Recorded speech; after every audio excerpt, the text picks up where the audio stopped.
नमस्कार, मी रुशाली यादव सारंग. टॉप 9 घडामोडींचा आढावा घेणार आहोत. सुरुवातीला पहलगाम हल्ल्यानंतर भारताकडून ज्या कारवाया केल्या जात आहेत पाहूयात त्या संदर्भातल्या टॉप 9 बातम्या. पहलगाम हल्ल्यातील संशयित दहशतवादी कॅमेऱ्यामध्ये कैद. मावळचे रहिवासी असलेल्या श्रीजित रमेशन त्यांच्या कॅमेऱ्यामध्ये मुलीचा व्हिडिओ रेकॉर्ड करत असताना दोन्ही संशयित कॅमेऱ्यामध्ये कैद.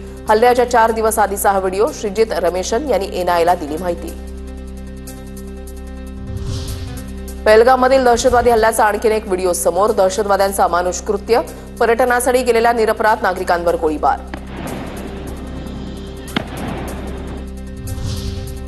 फोटो आणि व्हिडिओ पोस्ट करत भारतीय नौदलाचा पाकिस्तानला सूचक इशारा. तर पाककडून नियंत्रण रेषेच्या 5 ते 7 किलोमीटर परिसरात जीपीएस टॉवर. दहशतवादी कारवायांवर नजर ठेवण्यासाठी आता ध्रुव हेलिकॉप्टरचा वापर होणार. संरक्षण मंत्रालयानं दिली परवानगी. दहशतवाद्यांच्या हालचालींवर लक्ष ठेवता येणार. 2 दिवसात भारतीय सैन्याची दुसरी ड्रील. राजस्थानच्या वाळवंटात भारतीय सैन्याच्या बॅटल एक्स तुकडीचं रणगाड्यांसोबत युद्धाभ्यास.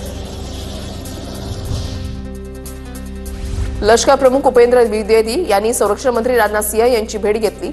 जम्मू काश्मीर दौऱ्यानंतर लष्कर प्रमुखांची संरक्षण मंत्र्यांसोबत चर्चा.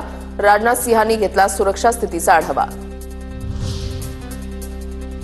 मोदींच्या नेतृत्वात दहशतवाद्यांना उत्तर दिलं जाईल. पहलगाममधील दहशतवादी हल्ल्यानंतर जेपी नड्डांचा इशारा. प्रधानमंत्री मोदी जी से आशा के साथ इसका भरपूर जवाब देने की आशा रखी है. माकूल जवाब उन लोगों को जो इसके पीछे दोषी हैं उनको दिया जाए.